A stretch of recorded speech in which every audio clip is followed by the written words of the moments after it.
मना मंडी में मौजूद हैं और लाहौर हाइड मार्केट जो है उसके मेंबर हमारे साथ मौजूद हैं। इनसे बातचीत करते हैं। अस्सलाम वालेकुम। वालेकुम अस्सलाम। अनीस भाई कैसे हैं आप? खैरियत से? अनीस भाई माशाल्लाह सारा कारखाना बढ़ा हुआ है, ये सारा कुर्बानी का माल है? अल्लाह का रहम है, ये सारा कुर्बानी का माल है। कुर्बानी पे तो बहुत मतलब कि आपकी जो इस पूरे साल में जो सबसे ज़्यादा काम होता होगा वो कुर्बानी में होता होगा। हाँ जी, कुर्बानी जो है वो इस तरह पूरे साल में ज़्यादा हो जाता है कि ये 3 दिन में इकट्ठा हो जाता है। ठीक है। बाकी रूटीन वाइज अगर देखा जाए तो सारा साल मतलब कि स्लॉटर आता है। हाँ जी, लेकिन जो ये 3 दिन में इकट्ठा होता है, 3 दिन में ये जो इकट्ठा होता है ये तकरीबन 20 to 25% साल का मटेरियल हो जाता है। ठीक है। तो फिर काम और मेहनत बहुत ज़्यादा करनी पड़ती होगी।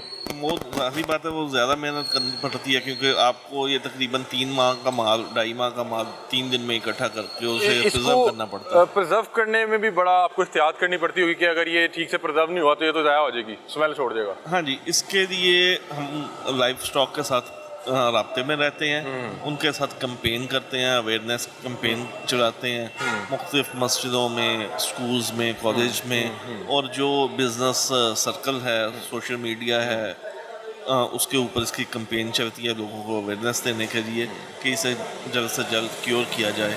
अच्छा अनीस भाई, सबसे पहले मुझे ज़रा बताएं कि क्या तरीका है कि जो कुर्बानी की खाल है उसको किस तरह से प्रिजर्व किया जाता है और ये कितनी देर में ख़राब हो जाती है? अगर इतनी देर में इसको ना संभाला जाए तो ये फारिग हो जाएगी। इसमें जो है डिपेंड करता है वेदर के ऊपर। ठीक है। अभी तो बहुत गर्म है। अभी बहुत गर्म है, बहुत गर्म वेदर में इसका जो है ना क्यूरिंग टाइम वो बहुत कम है। ठीक है। जो प्रिजर्व करने का शीप है उसका मैक्सिमम 2 से 4 आवर। अच्छा, मतलब कि छतरी की खाल है, छतरी की खाल 2 से 4 घंटे में आपने प्रिजर्व कर दी तो बच जाएगी, अदरवाइज खराब हो जाएगी। ठीक है। गोट इसी तरह 6 से 8 घंटे, बकरा 6 से 8 घंटे में अगर आपने उससे पहले इसको कर दिया तो वो बच जाएगा। ठीक है। गाय की भी तकरीबन 8-10 घंटे जो है, लेकिन इसका ये ज़रूरी है कि किस कंडीशन पे ये भी 6-7-8 घंटे आपने गुजारे हैं। अगर ये साए में रही है, हवादार एरिया में रही है तो बचती है, अगर आप इसे धूप में रख दें तो ये 1 घंटा भी नहीं निकालती। अच्छा, अभी मुझे याद है कि 4-5 साल पहले जब ईद कुर्बान होती थी तो 10-10 हज़ार रुपये में बड़ी खाल बिकती मैंने देखी है, 9-10 हज़ार रुपये में। आजकल मैंने देखा है बहुत सस्ती बिक रही है। अभी आज इस बार क्या रेट था एक बड़ी खाल जो एक नॉर्मल जानवर की थी? देखें, ये पाकिस्तान के हाथ में नहीं है, ये डिपेंड करता है इंटरनेशनल मार्केट पे। ठीक है। अगर इंटरनेशनल मार्केट फेवर में है तो इधर प्राइस ज़्यादा है, अगर इंटरनेशनल मार्केट में एक्सपोर्ट नहीं हो रहा तो इधर प्राइस कम है। ये लिंक है इंटरनेशनल मार्केट के साथ, पहली बात तो ये है।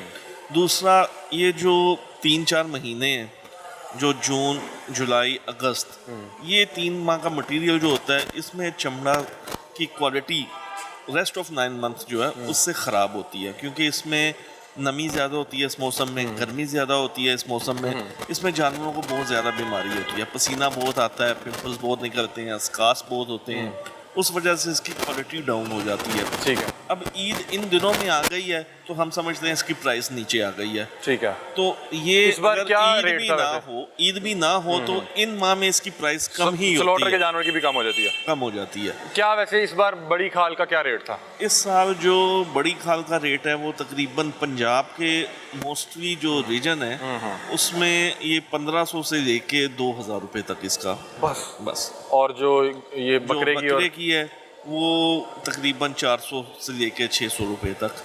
जो शीप है वो तकरीबन 50 रुपए से लेके 200 रुपए तक। मतलब कि शीप की खाल का तो मेरे ख्याल आपको भी बहुत ज़्यादा फ़ायदा नहीं है और पीछे बेचने वाले को भी नहीं। उसका फ़ायदा इस वक्त नहीं है, इस वक्त क्योंकि मौसम उसकी फेवर में नहीं है। अच्छा। जब ये ईद 4 से 6 साल पीछे जाएगी तो शीप भी गोड की प्राइस पर बिकेगा। सही। क्योंकि उस वक्त इसका प्रिजर्विंग टाइम, क्यूरिंग टाइम बढ़ जाएगा, इसे भी तकरीबन 10 घंटे 12 घंटे इसे भी मिल जाएंगे क्योर करने के लिए। ये 10 घंटा में जब ये बच जाएगा तो ये भी फिर मार्केट। अच्छा, मुझे बताएं कि जब ये खाल आती है तो इसको अभी मैं देख रहा हूँ ऊपर ये क्या नमक लगा हुआ है? नमक लगा हुआ है। तो क्या तरीक़ेकार है? आते ही इसको नमक लगा देंगे? इसे आते ही इसके ऊपर जो एक्सेसिव फैट है जो नॉन डिजोल्वेबल है वो फैट को रिमूव किया जाता है बाय नाइफ। ठीक है। छुरी के साथ उसे प्रोफेशनल जो हैं वो इसे उतार देते हैं, जो नॉन डिजोल्वेबल होता है उसे उतार देते हैं क्योंकि नमक उससे पेनिट्रेट नहीं होता। ठीक है। वो फैट उतर जाता है तो उसके बाद इससे नमक लगा देते हैं तो उससे ये उसके बाद ये क्या पानी छोड़ता है? क्योंकि मैं देख रहा हूँ यहाँ पे वो इससे तकरीबन 48 to 72 आवर पाइल अप करना होता है।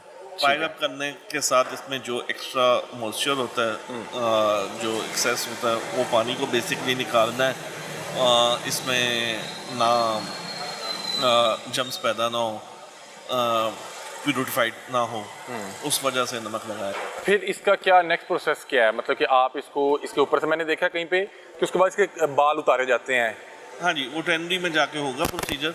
इसके बाद आप लोग कहाँ भेजते हैं? हम लोग ये इंडस्ट्री में चला जाएगा। इंडस्ट्री में जाके इसकी ट्रेनिंग स्टार्ट हो जाएगी। पहले ये आप लोग खुद करते हैं या ये आपका किसी से कॉन्ट्रैक्ट है? ये मार्केट बेसिकली जो है पाकिस्तान गवर्नमेंट ने बनाई हुई है। उससे पहले ये अंग्रेज गवर्नमेंट थी, जब बड़े से इकट्ठा था, उस वक्त की ये मार्केट जो है। तो इस मार्केट जो पाकिस्तान में अब जो इसका प्लेटफॉर्म है, Lahore hide market, Pakistan tanning association, ये आपस में एफिलिएटेड है। तो पीटीए जो पाकिस्तान टैनिंग एसोसिएशन है, वो इधर बाहर आएंगे, वो मैन्युफैक्चरर है। वो इसकी क्या बिडिंग होती है, क्या होता है? बिडिंग होती है इसकी। ठीक है, मतलब कि वो एक रेट निकाल देंगे। हाँ जी, उस रेट के ऊपर ओपन बिडिंग होगी, जिसका रेट ज़्यादा होगा वो ये मटीरियल